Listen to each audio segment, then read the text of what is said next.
Hey everyone, Ryan Casey here from the Michigan Association of Secondary School Principals, bringing to you the very first edition of Tech Bytes, which are tech tips and resources for educators.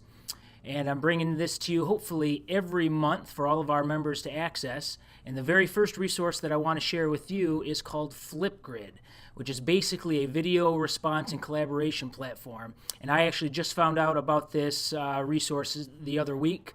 It seems to be really, really popular, especially on social media. So I thought I'd check it out and share it with you guys. So let's get started. So in a nutshell, Flipgrid is a video discussion platform centered around social peer collaboration and learning. Teachers or principals create grids and post a particular topic that other learners can then respond to with a short video. Creating a grid requires an account, but collaborators do not need one in order to post. Once a grid is created, it can host different topics or discussion items for users to respond to.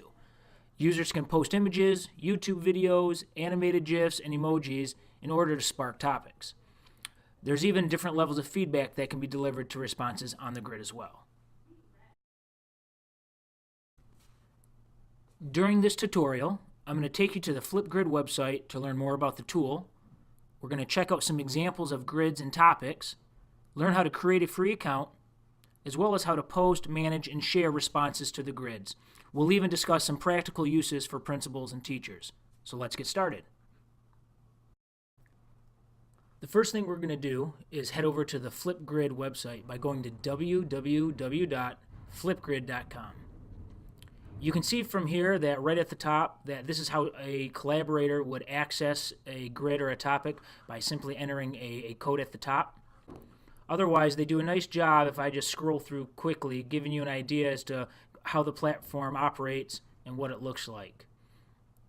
Again, it's really popular in schools. I can imagine you would be using this with your staff. You could use it with students. Teachers can use it in classrooms as well. It works with a lot of different types of files and other software platforms. Again, you can include videos to spark topics and responses, images. You can see all the different file types here at the bottom. It works with Microsoft Office, Google Docs, Dropbox, and so on. There is a really nice voice on here as well, a nice video, talk about how students feel like they get to feel empowered and that everybody gets heard. No longer are they just sitting in the back row being quiet. Everybody has to respond. And again, there's a nice little snapshot of what this looks like on an iPad or a mobile device. It's really, really simple to record and add a video response, whether it's from a laptop, cell phone, or iPad, tablet. There's also an app that makes it really easy to use, or you can do all of this from simply flipgrid.com. Talks about some accolades that they have and their popularity. There is a formative aspect to this where users and other collaborators can respond to videos that they see with some really simple feedback. You get better feedback, of course, if you have the paid subscription, which I believe is $65 for a year. But there is a couple of things you can still do even with the free account, which is nice. Works with a variety of learning management systems, Schoology, Moodle, Google Classroom, and others. And then finally, this is a really, really good resource, is the Flipgrid Fever community, which if you follow that hashtag Flipgrid Fever on social media, you'll find a plethora of other different resources for how teachers and principals are using this in the classroom. So that is flipgrid.com. What I'd like to do next is actually show you what one of these grids and topics looks like and how easy it is to watch somebody else's response and then even add your own.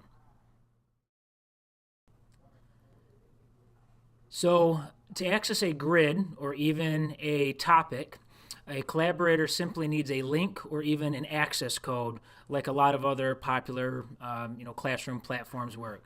So I'm going to go ahead at flipgrid.com. Again, I could be doing this in the app as well. I'm going to enter in a grid code.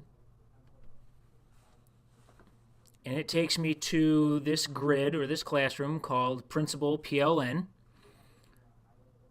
You can see if there's been very many users that have added ideas to this grid. Right now we only have one topic. Again, on the free account, you only get one grid, but you do get unlimited topics. So that's something to consider as you are setting up this account.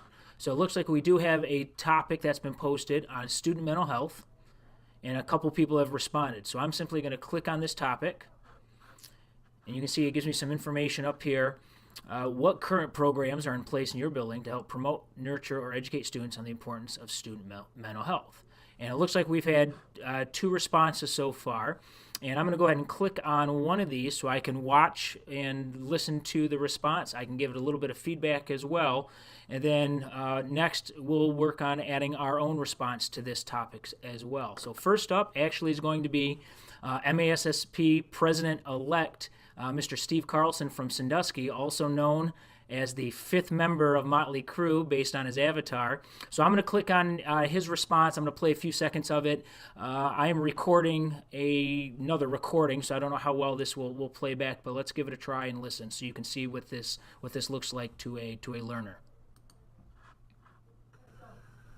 Hey Ryan, thanks for putting this topic out there for everyone. There's a lot of schools, probably all schools, are dealing with an increase in student mental health issues. The chance to share on this and learn from others is going to be most helpful because we're all looking for more ideas on this. As far as what Sandusky Junior Senior High School is doing, recognizing this as a need was one of the reasons that we elected to use the Evolution Lab Suite 360 product this year. We're still rolling it out, so we haven't actually pushed modules out to our students yet. So I can pause if there is something really important that the responder said. They actually are allowed with the free account. They're allowed up to a 90-second response, which I think is perfect. I think if you go too much longer than that, you might lose people who are trying to watch other videos and do some learning. I can give some really simple feedback, like what you would see on social media on here, whether I really liked it, sparked an idea. There's the old mic drop. So I really like that Evolution Lab recommendation he had, so I'm going to click on that. Otherwise, when I'm done, I'm going to simply close out,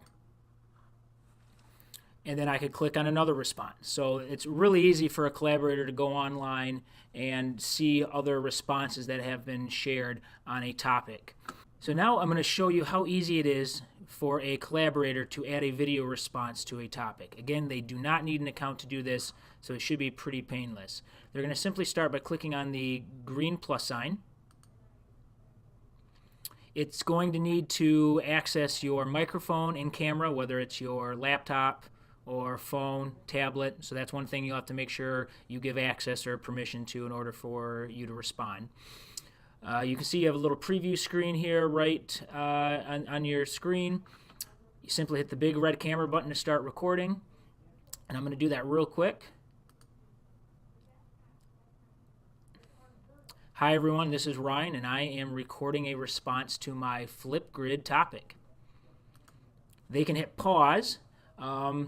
They can continue recording. If they don't like, they know they screwed up already, they can hit the trash can symbol to get rid of it. What's really nice is there's even a little sticky note section where they can jot down some basic ideas to help keep them on track as they are facing the camera trying to talk clearly. And again, it does give them a reminder of what the prompt was that they're supposed to respond to. But if they're happy with their video, they're going to hit the green next button. Hi everyone, this is Ryan, and I am recording a response to my Flipgrid topic. If they're happy with the preview, they go on to the next button as well. Now they're going to want to snap a picture for their selfie and do some of that fun cartoony avatar stuff, which obviously students will get a kick out of, but I think your teachers will as well. So I'm going to take my picture here. Now I can also dress it up if I feel like it. We're a little past Thanksgiving, but I think this will still work. It's still fall. So we'll add that to my picture, hit next. And then basically you're just entering some simple information. And a lot of it is optional, email address, link, title, things like that. Otherwise, they hit the green submit my video button. It says it was a success, hit complete. And now you can see there are now 3 responses to the topic on my Flipgrid. So now I'm going to take you to the other side of Flipgrid, and I'm going to show you what this all looks like as a user or administrator when you create your own grid in your own topic. So right now I'm logged in as myself. I'm on the My Grids area from the dashboard, and it shows, again, I only have one grid. I have the free account. I can only make one grid, but I can have unlimited topics on that grid. So it gives me the name of my grid, which is called Principal PLN. I have a link and a code that I can use for people to access this grid and all the different topics. I have some other options where I can delete the grid, edit it, add some additional information, different ways to share it out. So when I click on the grid, now it takes me to all the different topics I have. In this case, I only have one. Again, it gives you a link or an access code to take somebody directly to that specific topic. It might be easier that way in case you have a ton of different topics on your grid. And again, more action items that I can do related to that topic. So I click on the topic. I can see there have been 3 different responses. I can delete some of these. If there's an individual response that I thought was particularly really good, I can share that response out with my class or with my department, my faculty, and to try and promote some of these responses. So this is kind of what the dashboard area looks like for the administrator account that you would set up for yourself. So now I just want to walk through some really practical uses that principals can use the Flipgrid for and what I've seen on that Flipgrid Fever community. First one would be to have teachers sell their classes. When it's scheduling time, create a little promo video for their course. You could have teachers have introductions for new students for them to get to know the staff. You could have your teachers do like a thank you or goodbye grid or topic to somebody that's retiring or leaving the building. I think it's pretty easy to see the power and how PLCs or different departments could use this to share ideas and strategies that they're working on. An app smash where everybody brings their best app and explains it to the rest of the staff. A book study perhaps where each user takes a chapter and gives a summary or analysis from the reading. You could use it for school announcements. Maybe a conference or PD reflections. When you walk out of a session, you could record or have your group record their takeaways. And then I've even seen how this is used. Some schools are using it for potential hires or applicants when they're at a teacher fair to get a quick bio and some background information about a possible candidate. For teachers, I see a lot of different ways this can be used in the classroom as well. Whether it's a reading response, maybe an end of the unit, end of the semester reflection or takeaway. They could do exit tickets, show what you know, presentations. You could even highlight the student of the week and add a new student each week to the grid or to the topic. So I think there's a lot of power in this platform for teachers as well. And that's going to do it for Flipgrid. So hopefully everybody watching was able to have a couple takeaways and think about practical uses that they can apply Flipgrid for on their daily practice. On the screen, I'm going to include now some links to some additional resources and strategies that you can use Flipgrid for. A lot of these are coming from that hashtag Flipgrid Fever community.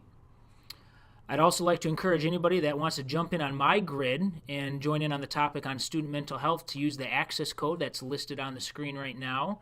And we can all promote what each other are doing in our different buildings and schools. And finally, I just want to say thank you, and on behalf of MASSP, we hope you enjoyed the first edition of Tech Bytes. I'm going to try and come back each and every month with a new resource. I would really, really appreciate it if you can give me 2 minutes of your time and using the link that's on your screen, fill out a Google form and give me some feedback as to how this video went. I'd love suggestions for different resources to cover in the future and the following month. So I hope to hear from you. I hope everybody has a great day, and thanks for watching.